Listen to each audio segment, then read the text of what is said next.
Get active for 6-8 seconds. Guys, this is what we had to get. This ain't the one we want. You got that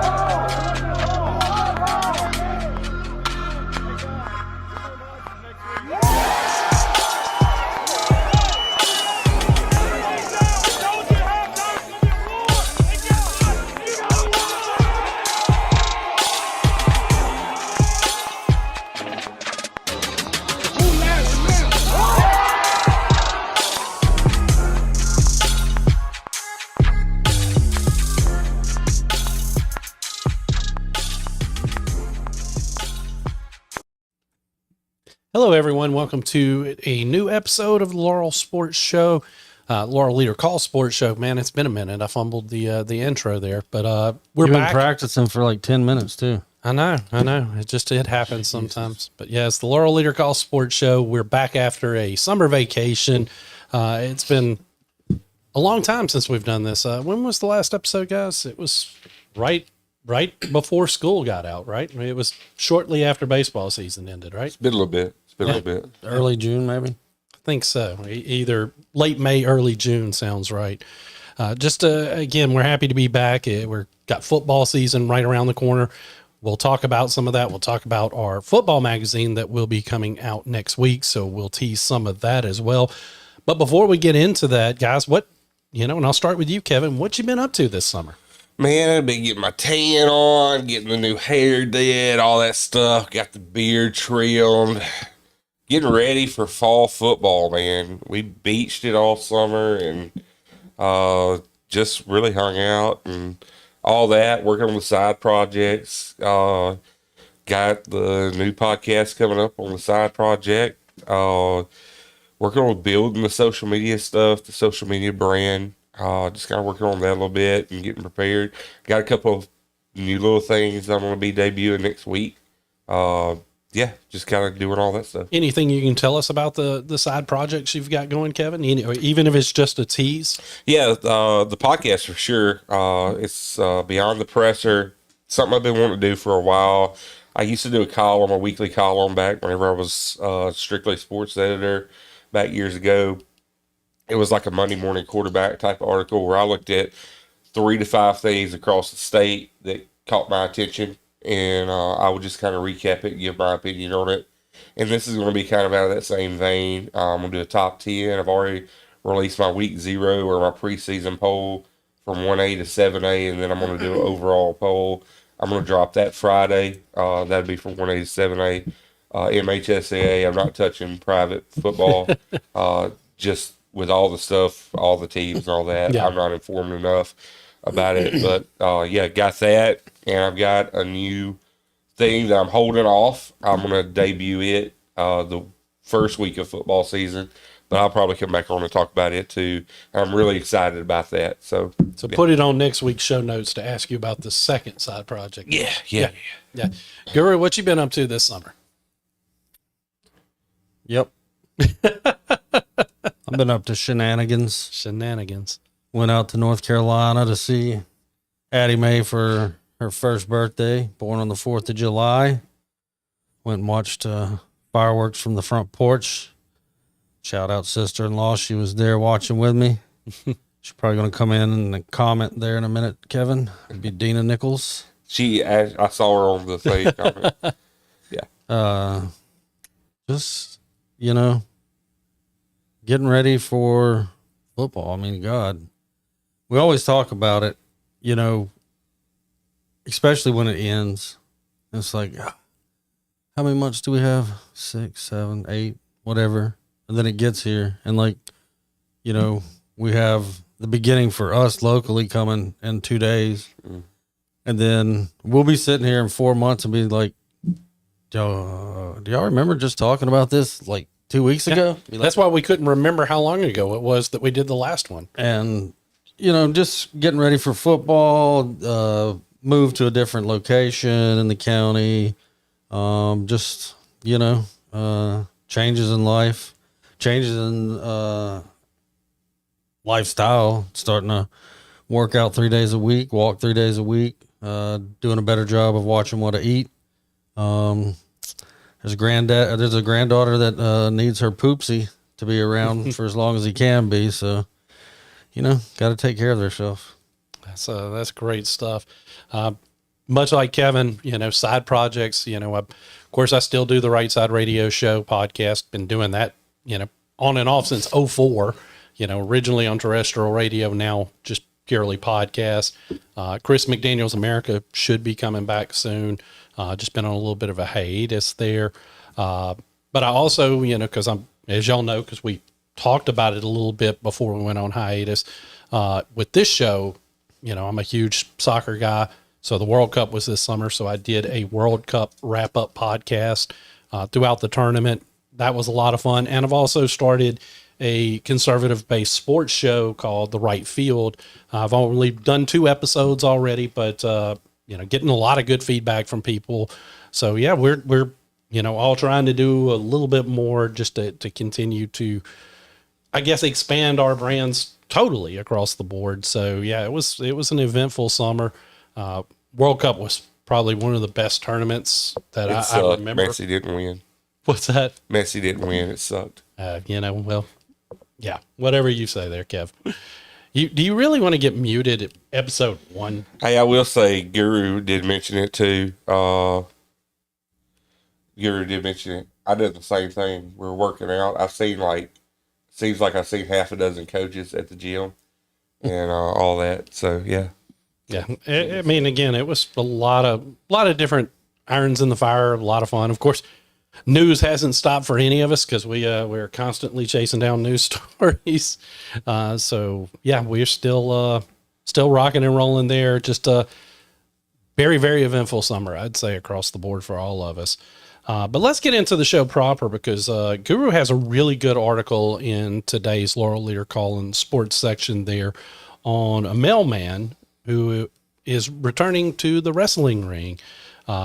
Tell us, Guru, about your article. I know wrestling typically is Kevin's deal, but you kind of took a shine to this particular person and wanted to tell his story. So tell us a little bit about it. Yeah, Old School Steve Starr is the name he goes by in the ring. Steve Odom, 61-year-old mailman here for the Laurel Post Office. Really cool dude, and just enjoyed talking with him. He started wrestling first time back in 1984. Something growing up as a kid, as his parents were into wrestling, and he said he remembered going to Hattiesburg every Thursday night to watch wrestling down there, and spoke very highly about SWA promotions and how he started it back in 2014, sold it in 22, and his last match was somewhere in 21. He said about 5 years ago, and he he kind of, in his own words, kind of just let himself go, kind of like Kevin and I were talking about getting back into working out and stuff. And he was getting upwards close to 300 pounds, and he decided to do what Kevin and I have done, change his diet, change from being sedentary to actually getting out there, walking, working out, doing all that. And he's dropped near 80 pounds to get to his current weight that he'll be wrestling at on Saturday night. just a really all around good dude. And I mean, that's just from talking to him over the phone, but I could tell his enthusiasm for just his true passion for wrestling. His I would go as far as say his is a lot bigger than Kevin's, because he actually gets in the ring and doesn't run from it. Well, Kevin's trying to get in the ring. Listen, okay. Kevin's Mason's trying already to get commented on this video, saying the boys are back. He's the one that ran. He's the one that wouldn't do it. Let's not even get this started. The show's going to get derailed. He's the one. I was at South Jones. Where was Mason? Not at South Jones. I personally think you should, I think a perfect place to call him out would be at West Jones Saturday night. I think it would be too. I mean, I can hook you up with some people to talk to if you don't have them already. I mean, there's avenues. There should be. But no, just to wrap it up, talking about Saturday's event, Stampede 5 at West Jones High School Gym. It's a fundraiser for the Lady Mustangs basketball team. I did a fundraiser with SWA. Maybe it might have been the first time that they performed at West. I'm not sure. It was one of the first two. When I was Booster Club president of the football team, went great. Everybody that attended had loads of fun. If anybody can tell Coach Murray, make sure you have a crap load of popcorn ready, because you're going to sell it all. If you think you need 2 cases, get 4. But gates open at 6. Tickets are $10 for bleachers, 15 ringside. You can go to SWA Promotions on Facebook and get your tickets now. It's just going to be a good night. I mean, and I tell you, Steve couldn't speak more highly of what they've done, especially, you brought South Jones up. I've known over the last 2 or 3 years, they've had multiple events there. They've had them at other schools in Northeast. the Pine Belt, Northeast also, and every one of them goes to help whichever booster club, gets in touch with SWA and sets it up. And, it'll be a fun night. The card, you can find there on SWA Promotions as well. And there's a really, really interesting looking final match for the night to wrap things up in a fun way. I'll say this. I've been to one SWA promotion years ago, and they put on a show that's similar to old Mid-South Wrestling. It's that same feel that you got when you were a kid, so it's kind of cool from that standpoint. They definitely put on a very, very good show for the audience. They want audience participation. I thought that was pretty neat how they put that out there at the forefront. So I do agree with Goo. It will be a great atmosphere, and I personally know Steve. I don't know him well, but I've met Steve multiple times. Always come across as a great guy. So I know we're rooting for old school Steve Starr on Saturday night. Kevin, anything you want to add before we move off? Save your challenges for Saturday night. Nah, it's a really cool event. The one I went to at South Jones was really fun. Like you said, a lot of fan interaction. Just really cool event. If you have time to go support them, if you're a sports fan, you are supporting the basketball team whenever you go. You're supporting the girls' basketball team and Coach Murray and those girls.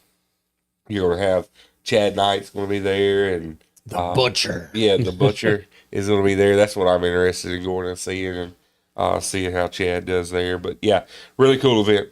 Yeah, Chad got in the ring before you did. Yeah. That's shocking to me, because you've been calling out Mason Strickland for almost a year now. I mean, we might have something else set up though Oh, for Mason, ooh, that's and interesting. it's in his realm. I think I have a clue of what you're talking about, but we're not giving that one away yet. yeah, well, That's way down the line. Yeah. There's time to get him in the wrestling ring first. True. Oh goodness, Kevin. Of course, you've been out to local volleyball. Can you kind of tell us what's going on with our local high schools volleyball teams, and just kind of give us a quick rundown? Yeah, I went out last Tuesday night to Northeast Jones, and they were playing Seminary. And props to Seminary, first of all. It was a 3-0 straight sweep from Northeast Jones, but there were 15 ties in that game. Wow. And Seminary is sneaky athletic. those girls, they're long and just athletic. They were chirping a lot, really keeping up with Northeast Jones, who it seems like over the past couple of years that we've had, now it's more than a couple that we've had volleyball. It seems like Northeast has always come out as one of the most prepared teams in the Free State, and they kept up with Northeast. Every one of those sets were competitive. Northeast was just able to close things out. Head coach Carrie Padgett always has her girls prepared, and because of that, they're sitting with a 10-2 record overall. You've got South Jones sitting at 2-5. You've got, from what I saw, this is all according to Max Preps. I'll quit writing it down then. According to Max Preps, you have Laurel at 0-3 and West Jones at 0-8. The Lady Mustangs are struggling a bit, so looks like Northeast Jones is carrying the banner for the Free State. For those interested in volleyball, and one thing too I'd like to say is I was pleasantly surprised at just how many people were at the game Tuesday night. With it being Seminary, who's kind of out, Outlier. kind of an outlier team. But I was really surprised at the participation, the energy in that building, and all that. Really cool to see. I enjoy watching volleyball. It's a sport that it's growing, and it's cool to see that it's growing in that respect. And hearing the girls chirp, like you could tell what a really good volleyball team is whenever the girls are constantly chirping back and forth and communicating. Kind of like softball. Yeah.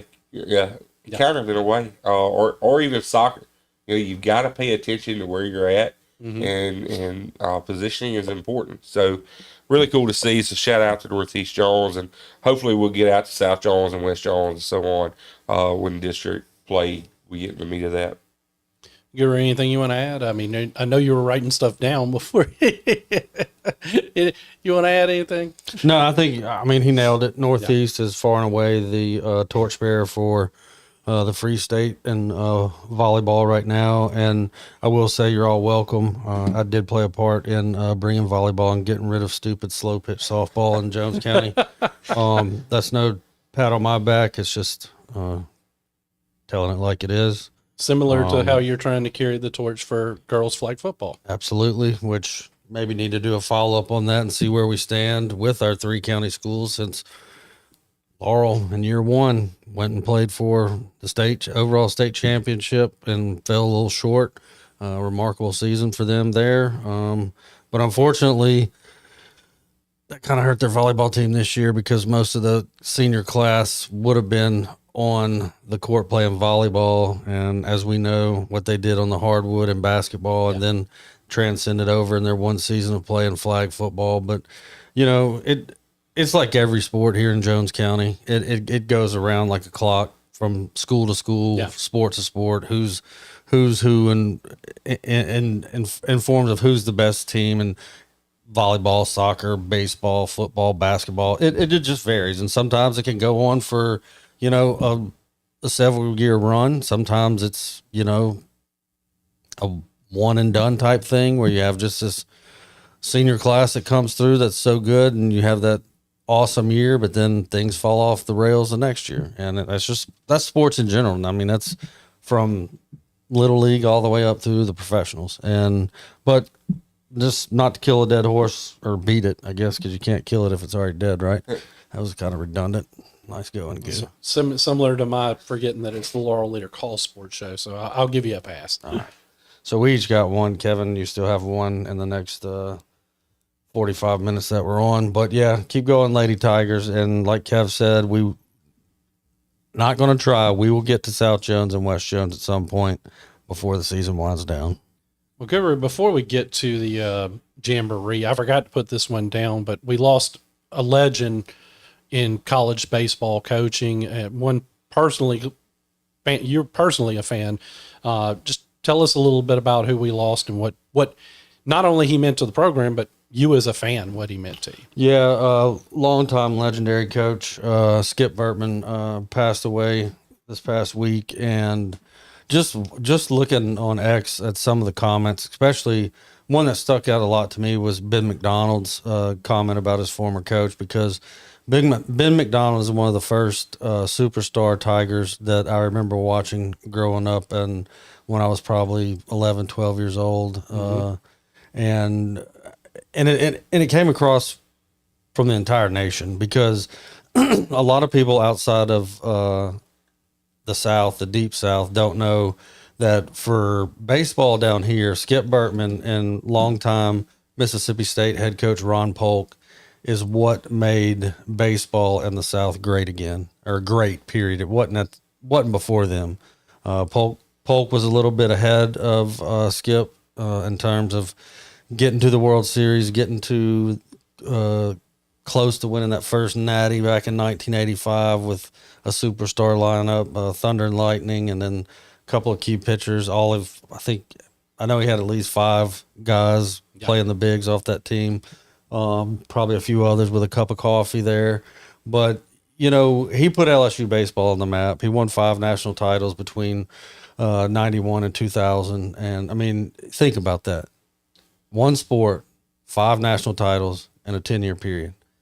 You can't name too many other coaches. Off the top of my head, the only one that I can think of on the college level would maybe be Gino at UConn. Yeah. Probably had a 5 and 10 year span at some point. Maybe, I don't know if Coach Summit at Tennessee women's basketball did, but I mean, Skip's a legend. And I mean, I remember watching this past season, seeing him multiple times on ESPN's broadcast and seeing Ben McDonald sitting down next to his coach talking to him. And, and I mean, as hard as it is to say, we all know that death is unfortunately a part of life, and that's why we got to take the time and enjoy life while we're amongst the living. Absolutely. Well said, Guru. I knew you'd want to say a couple of words there so we can move on to the Jamboree, and that's going to be this Friday. The games start at 2 p.m. West Jones will be playing against Seminary. 4 p.m. South Jones versus McGee. 6 p.m. Northeast Jones versus Summerall. And 8 p.m. I think this is the one Kevin's probably most excited for, Laurel versus Heidelberg. So again, fun matchups this weekend, and it's just awesome that Jones College, all the games being played at Jones College, they're 30-minute, they're supposed to be 30-minute games or yeah, how long? one half. Yeah, one half. So I mean, it doesn't count for their schedule, but it's still a chance for these coaches to see see their players in a live game atmosphere. And talking with athletic director Chris Robinson at Jones, there might be a little bit, and this isn't set in stone. That's why it wasn't included in the article in today's paper. But they're going to have to, or they're planning on probably playing around a little bit with extended and maybe add a couple of hydration breaks because, I mean, both of just walking out. It's what time is it right now? It's 3:30, and you imagine full gear playing football right now. Yeah, man, it's hot. It's hot, but they're going to make sure everybody's taken care of, not just from the players and the referees on the field, but they're going to have cooling stations in place for fans in attendance. And that was one thing which was put in the article that Chris hit on. To remind folks, stay hydrated. I mean, if you're going to go out there, I mean, if you got your Arctic or what's the other Yeti. Stanley, your Yeti. Fill that sucker up full of ice and water. Heck, you can probably just fill it up with ice to start, and by 10 minutes later, you'll still have some water in there already. But yeah, staying hydrated and watching out for toddlers and the elderly. And I pray that, you can make arrangements if you have children 1 and under for somebody to watch them if you feel like you just have to be at the Jamboree, especially for the 2, 4, and 6 o'clock games, which one of us gets to do the 2 hottest ones. It's currently, just a backup, Guru, for those of you who might be watching outside of Mississippi, it is currently 97 degrees, but it feels like 109. There you go. So it's 110 outside. Yeah. And it's on turf. You know how much that jacks it up. So on field temp right now was probably in the 120 to 125 range. And you have the track Yep, around that. got the track that adds heat. So yeah, I might go shirtless and wear Please swim go trunks. shirtless. well, you have been Please go working shirtless. out, you said, so go for it. Please, just You're go going to shirtless. show up and take pictures if I do that. Aren't That's you? exactly he is. Yeah. I don't know if Jones County's ready for this yet. Yeah. I love the fact that Jones is doing this for the second year in a row. I wish it wasn't ridiculously hot, but that's Mississippi in August, so it is to be expected. Kevin, I know, like I said, I know because you're a big fan of Heidelberg's team and their coaches, so I know you're excited to see Heidelberg, even in just a 30-minute scrimmage, taking on somebody like Laurel. So just kind of give me your thoughts on the Jamboree. Jamborees overall, I think it's just really cool. I can't give Jones College enough credit for this. Let me hold your thought right there. Also, we want to give a shout out to First State Bank and South Group for being title sponsors for the event to help make it possible. Yeah, Thanks, Kevin. Took the words right out of my mouth. I made a video. I didn't realize South Group was also They were a late ad. Yeah, but yeah, South Group, First State Bank for sure for sponsoring this. It was a really cool atmosphere last year. Yeah, it was. A lot of fans were staying over and watching everybody else play. And the nightcap, of course, was West Jones and Seminary. Yep. Last year. Yeah, just really cool. I think that West Jones Seminary will be a really fun one to watch if you can withstand the heat. This one will be really fun to watch because their quarterback out there. Seminary has a really, really good quarterback that I think should be getting looks. Then, of course, we're going to see West Jones, the return of Pearson. You get the taste of it. This is one, I mean, you have talked about it. Coach Pearson has talked about it to both of us. He's really excited about the offense. Yep, And absolutely. I am too. I'm really excited about West Jones' offense. South Jones versus McGee. South Jones fans already have a chip on their shoulder. The top 10, I didn't have them in the top 10. And I have some South Jones fans like, why did you put them in the top 10? Well, we're going to get a chance to see if they deserve to be there in some scrimmage play against McGee, who, again, I think is going to be a sleeper team in 3A. Northeast Jones Summerall, we'll see what they look like. Whole new defense on that side of the ball. We'll see what they look like on offense. Elijah Collins back there under center. And then they're going to be having a completely new offense. I mean, they're going to be running out of the gun. This is a team that ran the wing T, and now they're going to be running out of the gun. So it'll be really cool to see what Northeast Jones brings. Summerall, man, they're gritty. They're a gritty team. We saw them last year against South Jones, and that was a 6-0 game, right? Yep, two field goals. Yep, 2 field goals. And then we have Laurel and Heidelberg. I just think with Heidelberg, this is what I expect. Even though it's only 2 quarters. Last year, they played Hattiesburg. I think it was in the spring game or Jamboree 1. And Hattiesburg fans were talking all kind of noise. And Heidelberg went over there, and they took it personal. And they just aired it out. Now, I haven't seen the same thing with Laurel fans and all that. But Heidelberg, they are going to want to show off what they can do against a 5A team. Oh, absolutely. Well, Heidelberg and Hattiesburg, big rivalry, right? Yeah, Big rivalry. According to huge Coach rivalry. Lacey. But no, Big rivalry. and then I'm excited to see. I think this is probably one of the things that I'm most excited to see is what does a Corey Reynolds offense look like at Laurel with Bivens. Man, I'm super excited to see what he can gonna do be fun. with Bryson Bivens. So I'm really excited about those games. Well, go ahead and grab last year's magazine that's right there in front of you. Hold it up because next week we will have a brand new, the 2026 version will be coming out next week. I know we're all excited about it. We've got some fun features. Matter of fact, you can see Kevin's great edited videos that he's put out. You've already released videos for South, West, and Northeast. Laurel's coming out tomorrow. Yeah, Or is the Laurel's 12 question video. Yeah, the 12 question videos. All of those were part of a photo shoot that it was put into the football magazine. So I think those videos are so super edited that Kevin put together. I'm a big fan. I've already watched all 3. I can't wait to watch Laurel's tomorrow, but those are on this very YouTube page. So be sure to go back and click those and watch them after this show. But there's a lot of things to be excited about in this year's football magazine. Every year I know you guys have done this longer than I have. Guru, you are the founder of the football magazine. Should have trademarked it. You probably should have at this point. But I mean, yeah, just as a cool thing that you guys that you got started. Kevin's worked on. This was your third. This will be my second with the leader call. Second with the leader call, but Gotcha. you're probably double I've worked digits on- overall. I've worked on a bunch. Yeah, I've only.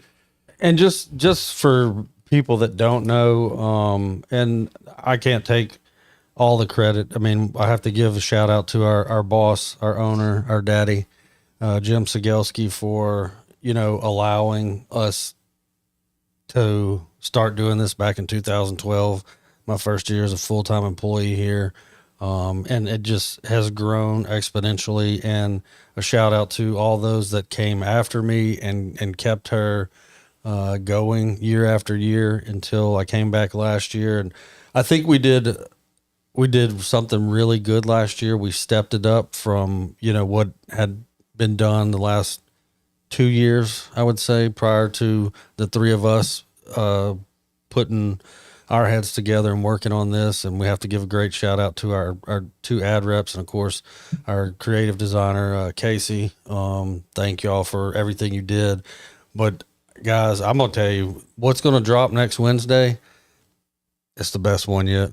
I mean, this is going on how many years? 2012 to 27. So this will be the 15th year, the 16th edition. And I can see the cover in my head right now. And between Kevin and his design for it and Casey making it, aesthetically look right. And then some of the artwork that's done throughout. Big shout out to my man across the table. Kev did an excellent job with his ideas because, like I said last year, I don't do covers. Never again.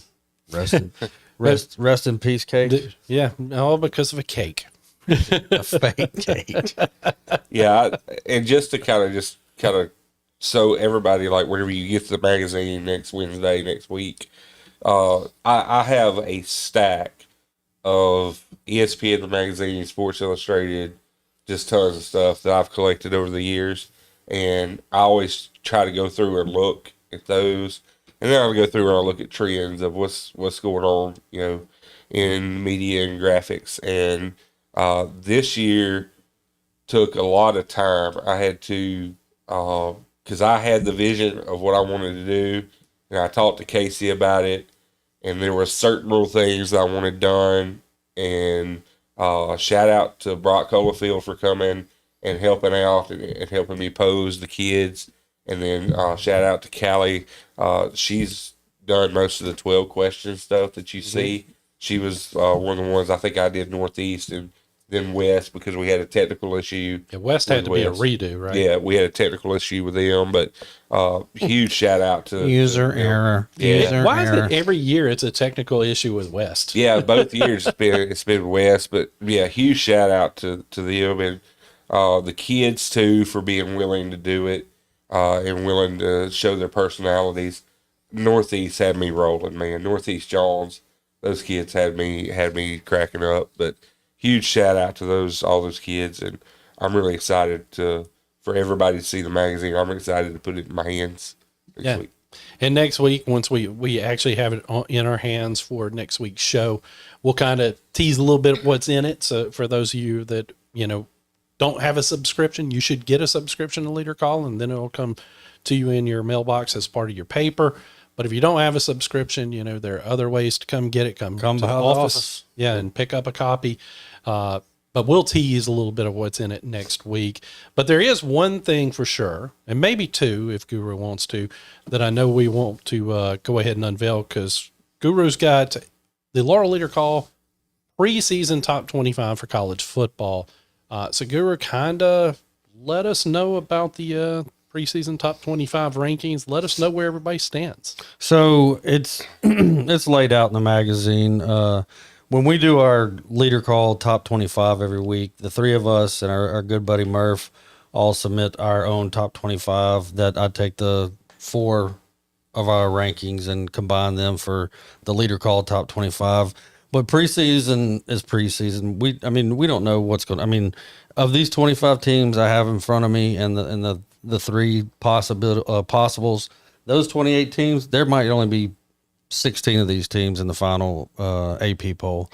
But it's something fun. It gives people something to talk about. I even wrote the little lead in for the top 25 this year and laid it out. Instead of us all taking time away from all the other stuff we were doing to get the magazine ready, I did it last year, did it this year. I just took 6 polls that were available online from Athlon to ESPN, CBS, Lindy's, and a couple of others that I found. And I just combine them all, and then you get points awarded, 25 for first all the way down to 1 point for 25th. And like even happened last year when we would do our top 25 week to week, there were times where the last 2 or 3 teams on there, we might have 7 different teams that we thought should be in the poll, but we had to go with 3 of them. And it's kind of the way it laid out with this year's top 25. So, and this poll was put together more than a month ago. So I know the coaches poll has dropped, the AP poll dropped on Monday, and this was done long before that. So without further ado, coming in at 1 is the Ohio State Buckeyes, 2 Notre Dame, 3 Texas, the Ducks of Oregon at 4, the Georgia Bulldogs 5th, the Miami Hurricanes at 6, Lane Kiffin and his LSU Tigers at 7. See what they can do after a 16-0 run last year. Indiana at 8. See if Coach Elko's the real deal down in College Station. Texas A&M 9. Boomer Sooner. Oklahoma at 10. The Ole Miss Land Shark Rebel Bears at 11. Then 12, you got the Big Blue up at Michigan. The BYU Cougars at 13. The Crimson Tide of Alabama coming in at 14. Red Raiders, guns up, guns blazing. Texas Tech at 15. USC 16. Washington Huskies 17. Going back to the Beehive State, you got Utah Utes at number 18, Penn State at 19, Iowa Hawkeyes at 20, and which, let me tell you something real quick, a stat I came across the other day. Iowa lost 4 games last year. They finished 9-4 in the year. They lost all 4 games by 5 points or less. I would have to say, that might be a sleeper in the Big Ten. Coming in at 21 is the Houston Cougars, 22, Louisville, 23, the Ponies at SMU, Rocky Top, Tennessee, 24, and rounding out the top 25 is the Arizona Wildcats. And our 3 teams to keep an eye on who will more than likely make it into the polls, depending on how high they may or may not get. You got Boise, Florida, and NC State. Good stuff there. We've got a lot to look forward to this season. And even though it's further down, wild card question time, of the top 25 teams that Guru just mentioned, who do you think is the most likely to miss the playoffs this year? And I'm talking mainly from the top 15. So who do you think is the most likely? Well, I know to miss one the that's in our playoffs? top 10 that's going to be in the magazine that is most likely to miss it. And that's Clemson at 9. I'm going to Because go whenever with, I look at the proofs, Yeah. we have Texas A&M on the logo, but at 9 we have Clemson, gotcha. and not one of us caught that. Say that again. Yeah, we have the logo of Texas A&M, and then we have Clemson out beside it. We don't even have Clemson ranked. Well, I'm looking at the proofs. But A&M's our 9th ranked team. Texas A&M is 9, but yeah. Wow. No, Great job, leader. yeah, Call great family. job proofing, you guys. Gosh. Lakin. Why did you catch that on the air and not when it before it went to Because print? I Come want on, to show Kevin. that not everybody's perfect. And we don't mind admitting we're not Exactly. perfect. Yeah, I've said this as spoiler alert in my bold prediction. I think that Oklahoma's the wheels are gonna fall off. I don't think they're gonna make the playoffs. Guru? Indiana. I think Indiana was a once in a lifetime ordeal last year. I know I'm not knocking Coach Signetti by any means, but I know they went 16-0, but they're not the 2019 LSU Tigers. Never will be. They're not even close. There's a 20. I can't remember what year it was. The one Alabama team that they throw out there right up against LSU. That was a better 2011. team, huh? 2011. Maybe, I don't know. 2011 Bama. And a couple of at least one of the Georgia teams, one of the Clemson teams. I mean, which you could do it on the game, NCAA football, play those games, but it doesn't really tell you anything. But I mean, if there was in a perfect world, if there was a way to put that Indiana team on the field against the 2019 LSU team, the 2011 Bama team, pick whichever is the best Georgia, best Clemson team. I don't think they beat any of those teams. I don't think Ole Miss makes the playoff. I don't think Alabama makes the playoff or Texas Tech. That's teams that are here. I'm looking at in our top 15, but If you had to pick one, it's just Indiana is your top dog to not make it. Alabama. Alabama. I'm going to go Texas A&M. The Round one the whose bowl, logo down the hole. the one whose logo we got wrong. I also think because look, I believe in Coach Elko, but I just don't believe in that quarterback they Reed. have. Marcel. I'm not a big believer in him. Maybe he'll do something to prove me wrong, but I see Texas A&M missing the playoffs.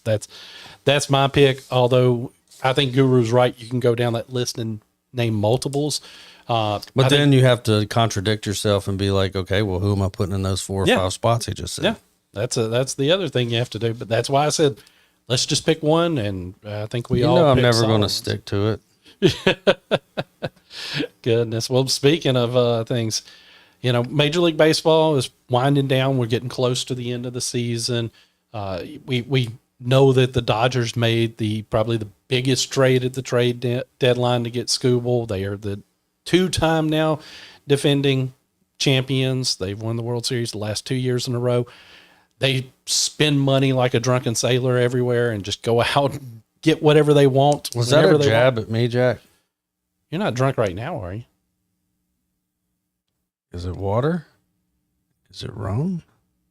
Vodka? Could be vodka. It's sweating too much to be anything but cold water. But Or is it? the real question is if Guru's drinking vodka or water. I mean, that's now the question of the day. But Kevin, what do you believe, water or vodka? Kevin knows me well enough that it sure as heck It's would water. be vodka. It's water. I'm going to go water. Unless it's chilled rum. Could be chilled rum. Jack could be onto something. So Just watch my pupils. but I think we'd smell the rum, and I don't smell it. Odorless. So it's water. Back to the question. It is water, okay? Just to put it out there. Jeez, people. Or the comments rolling in. Who's drunk on the show? Well, It might happen. Never Never rule it out. it may have happened once before. Who knows? Who knows? We'll never tell. I don't know what you're talking about. But back to the original question at hand. Of course, the Dodgers are the favorite, despite the fact they've been struggling a little bit in recent weeks. Their big free agent signing of Kyle Tucker seems to be one of the worst signings ever. But they're still the favorites going as we get closer to the postseason. So here's the question: which MLB team is best positioned to stop a Dodger three-peat of the teams that look like they're going to make the postseason this year? You can pick an American League team. You can pick a National League. It doesn't matter. Just one team, Guru. Don't go down a list. One team that you look at and you see their roster and you think has the best shot to stop a Dodger three-peat. Kevin, we'll start with you. Well, we have both head coaches, or at least they were in the live stream with Coach McKeever from Northeast Jones and Coach Mason Strickland in South Jones. So fitting that we have this baseball question. I did have 2 teams, but I'm going to tell you why I had 1A and 1B. I think the Yankees they're plus 750. That's a fair one. I think they have a good lineup. Who I'm hoping is the one with 10-1 odds as of 2 days ago, the Tampa Bay Rays. I hope that they can get up there and shock the world. I'd just love to see. I Tampa can't Bay root do it. for a franchise with no fan base. So Well, you I'm know not- what? I'm not You with know you on what? There's Tampa. one fan. There's one fan. He's been a fan ever since he played as them in Dixie Youth Baseball. and that's Kevin Lindsay. Kevin, you're a Cardinals fan. Don't My try to first That's his uniform, National League. my first jersey I ever had was a Tampa Bay Rays jersey and hat. because you were on the Little League team. Yeah, So, and I had a Mark McGuire baseball bat. but yeah, that's the only reason why I don't. I want you to have a fan, and maybe a world championship would give them a fan base, but that Tampa area does not support that team, and that always makes it hard for me to root for somebody like them or the Florida Marlins, Miami Marlins, whatever the heck they want to call themselves now. I think the Yankees. I do think Tampa's a good team, but I don't know that they're Dodger good. The Yankees, they've played with the Dodgers in the past in the World Series 2 years ago, so I see them as a strong possibility. Guru, what's your pick? Well, I got 4 teams over here. Of course you do. You guys are terrible at following directions. My first jersey was a Braves from T-ball, not Atlanta. And this was back when you didn't do logos because the YMCA was too cheap to do anything. It was a blue shirt with white Braves. They could do it. It's not my pick. Just if I had Tampa's a really good team. The team I'm going to mention is leading their division, but the White Sox would be my sleeper. The Yankees. I'm really starting to love Coach Boone. I just like the way he fights for his team. He's probably my favorite coach right now in MLB. But to pick the one team, I got to go with my boy Miz and the Brewers.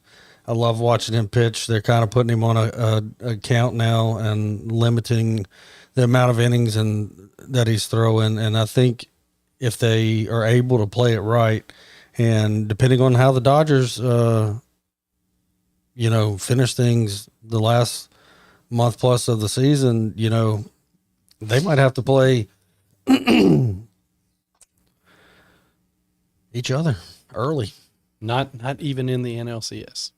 Might be an earlier matchup with the Dodgers. And if that is able to come to fruition, I think the Brewers have a very legitimate shot if they can get the Dodgers before the NLCS. And just another note, and just to kind of explain how difficult it is for what the Dodgers are trying to do. It's been over a quarter of a century since a Major League Baseball team three-peated, and that was the Yankees from 98 to 2000. Yep. So if you're going to make a bet, take the Yankees, Rays, Brewers. Bet the field. Well, not the whole field. But at my point, like if you're talking golf, is Tiger Woods going to win the tournament, or is the field? Absolutely. I would absolutely say bet the field. I would not bet on the Dodgers, regardless of all those gaudy acquisitions and salaries and all the crap that they're trying to do to buy another World Series. Makes me want to throw up. I don't care. I don't care who wins other than the Dodgers. Why the Yankees won't win. They stop hitting every September and Aaron effing Boone. Well, that's part of the reason I would say the Brewers wouldn't win is because once they get to the postseason, they can make it to the NLCS, but then they just have a difficult time. Now, maybe this is the year they finally get over the hump. Indiana did it in college football. Yeah. Why not the Brewers? Hey, the New York Knicks won the NBA championship after years of choking. So it's 73 was the last one, I'm pretty sure. But if you look at the teams from top to bottom, Brewers, Rays, how about that World Series? I don't know how that one would make me feel, but my Cubs, they made some good moves. They have a shot at derailing them because I think they now have better pitching, but they're not who I would say is the one that's best positioned. I'm actually going to be in agreement with Guru here because if you look at it on paper, and that's all we can look at right now is on paper, the Brewers are the best team in the National League right now. I mean, which isn't always a good thing. Yeah, they were last season. Yeah, they were the best team in the National League last year and didn't get it done. But I do think if they can get the Dodgers in a short series, if the Dodgers do not win their division and finish with a record that makes them have to face the Brewers in a short series, that could be to their favor. You know, a 7-game series, it gets a lot more difficult to beat a team with a pitching rotation the way that they've got. Yep. But a short series, I think that. I also think Boston Red Sox have been red hot. That's a team that if they can carry, because I mean, we all know baseball's not always about the best team, the hottest team. So there are a lot of teams, but I think that on paper, I got to agree with Guru. The Brewers are the best fit right now. If you just had to say, this is the one I'm going to put down and is going to stop them. Although I think Kevin's pick of the Yankees is pretty solid too. So, I mean, I think we all got good picks there. Do we have time for this next one or do we want to move on? I mean, how much time we got left? We got about 8 minutes. No, was that really? We can go with Is that including the introduction I take? No, that's not including the introduction. So like 10, 12. I got us at 12, right at 12. Yeah, we can go. Well, We'll go a few minutes each. Well, the one of the things that has become one of the hottest topics is a league that none of us really watch that much of. Guru probably watches it a little bit more than the rest of us because he just always has sports on. I love you, Sophie. You know, and that's the WNBA. But part of the reason why I have a harder time watching, look, I like Sophie, I like Caitlin Clark. There are aspects there I'd want to watch, Angel Reese. but they have destroyed my desire to watch it because I can't take the league seriously. It's a league that's never turned a profit. It is a welfare league propped up by the NBA. And every time they take a step forward, they'll take 5 steps backwards. I mean, whether it's the fact that they are not willing to say that it is a league for women, that they're willing to let men into their league just because they want to say they're a woman. It's silly to me that they're that. They get a generational superstar in Caitlin Clark, and they want to try to push her into the shadows. They don't want her to be the generational talent. They don't want her to be the superstar that she is. I have a hard time taking this league seriously because I think everything that they should do that could elevate them and make people want to watch that league, they just continue to just step on their own feet every time that it looks like they have momentum. And that's why I can't take this league seriously. Kevin, can you take the WNBA seriously?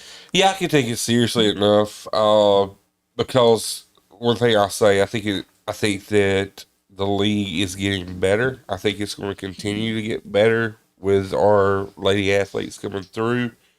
You're right about it's propped up by the NBA. I fully agree with you there.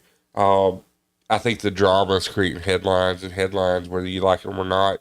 As long as you're creating some sort of headlines, you got people talking. You got people talking, but their ratings still aren't great. Yeah, but you got to think about this though. You have and I know I don't care for Angel, but now Angel's moved to Atlanta and they have one of the best records in the NBA. That's a good thing. She's a polarizing figure, whether you like her or not. Same with Caitlin and Sophie. Now Sophie actually come out today at a press conference calling out the WNBA commissioner, saying that they needed a bold commissioner. So I think having eyes on it. I've been keeping up with it more lately. I should say this year than I have Ever in the past. Yeah, same. Just because I mean it's every day. Whenever you have Coward, who I listen to pretty much every day, talking about it, it's hard to not at least check in on what's going on. But yeah, I mean, you've got 2 former NBA players that have declared for their draft because they're not getting in the draft. No, they're not. But I mean, it just illustrates how unserious they are at the moment. They could be taking that next step, but instead they just keep stepping on their own feet. I think that the WNBA's biggest thing, I've told you guys this, is they want to eat their own. And I think if you take any other sport, whether it's the NBA, NFL, NHL, whatever it is, if there is something going on, or someone trying to make them bigger than the league, the league usually finds a way to shut it down. I'm going to disagree with that. 'Cause Yeah. I think of the queen in the NBA. LeBron James has been protected for years. Absolutely. Go back to Tom Brady in the NFL. He was protected for years. There were so many freaking rules. I'm talking about other things other than just play. I'm talking about other leagues. Take Tebow. Other leagues, when they find a generational talent, they prop them up. They don't try to knock them down. And Tebow was a great college player, but he wasn't a generational talent in the NFL. Let me finish my thought here. You have someone like Tebow who could not. Tebow's talked about this, that he had a chance to sign this sponsorship or whatever. And Belichick told him don't do it because it would just put more eyes on him. You take Kaepernick. Kaepernick was talented enough to be in the league. You have your opinions on that. He was talented enough to be a backup quarterback, but he had so much controversy surrounding him. When T.O. was going through all of his shenanigans, there was a point to where was anyone going to sign him, and it took Jerry Jones coming out to sign him because he just blew his relationship up with Philadelphia. You go to the NBA, there's been players who have come along and have just been absolute personalities that are too big. I think the Ole Miss kid that was so good in college ball, no NBA team wanted to sign him, even in the G League. That's been years ago. I don't think that was his personality. I think his game didn't translate to the NBA. Well, game. his personality was, and that's a huge Marshall part of it. Henderson you're talking. Marshall Henderson, Yeah, that's right. His personality was a huge part of it. His personality, I'm sure, played a role, but his game at that time in the NBA, I think his game would probably translate better to today's era of the NBA, where it's the jack up the three. But then that wasn't the game. He was Jimmer didn't translate either. He was jack up the three guy. But either way, like there's always something that comes along that kind of snuffs it out. And the WNBA is not doing that. And there again, I agree with y'all. They aren't pushing Caitlin Clark to the moon, or even now Sophie Cunningham to the moon, because they're too worried about what color they are and everything else of the brother. And like one of our commenters said, WNBA is a Caitlin Clark hate league. It's right. You have her get the technical that they rescinded because she ran into the referee. They finally got one right. Yeah, the referee's looking at the scores table instead of looking at the action. Like, why are you looking at the scores table when someone's driving down the lane to score? Why are you looking off the scores table, not paying attention?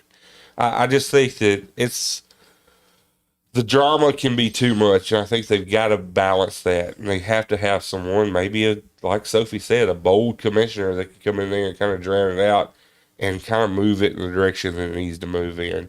Because there's nobody that can, I don't guess, any leadership right now that can snuff it out and say, Tebow, you're too big for this deal. It's too much, whatever you want to say. Too big of a personality. Like, I just kind of feel like it's that way. I feel like that personalities are taking over, and the WNBA is bad about eating their own. They are terrible about eating their own. There is an inherent jealousy.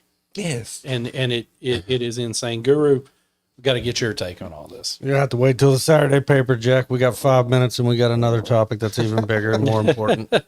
Well, we can wait till the Saturday paper. I think right now we've got 3 different columns addressing this at the moment. But yeah, we'll go into, look, this is our preseason as well. So we want to get back into the swing of things of making picks, and we need practice as well. So yes, we are going to pick the Jamboree games. I know they don't count. They're mainly more for practice. And so the coaches can see live, football on the field, but it's still going to have a clock. It's still going to have a scoreboard. We're still going to have a score at the end. So we are going to pick each and every single one of these games. And we're going to start with the 2 p.m. game, West Jones versus Seminary. Like, I know it's a practice game, but I think Coach Pearson comes back with a W in his first game, half game, whatever you want to call it. I think the Mustangs take care of that one. Kevin? Yeah, I'm going to say West Jones in this one. Yeah, I mean, like Kevin talked about, I'm looking forward to watching both quarterbacks play, especially Tootie Lindsay of West Jones, and just want to see how much of their new offensive look they're gonna show out there in that 30 minutes. But definitely Mustangs. Next, we've got the 4 p.m. game, South Jones versus McGee. And Hottest one of the gauntlet. yeah, that's going to be, you're going to have to bring a change of clothes if you cover both those games back to back. So yeah, that one's going to be fun. I think South will win that game. So I think they'll take care of business over McGee. Kevin. South wins this game. Interested to see what they have a quarterback.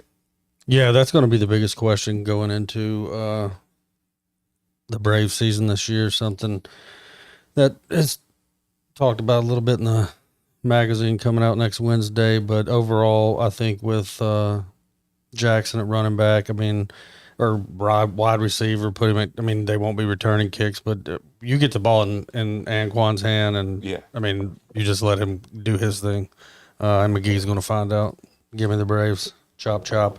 Next, we've got the 6 p.m. game, Northeast Jones versus Summerall. As Kevin said, that Northeast Jones implementing a new offense.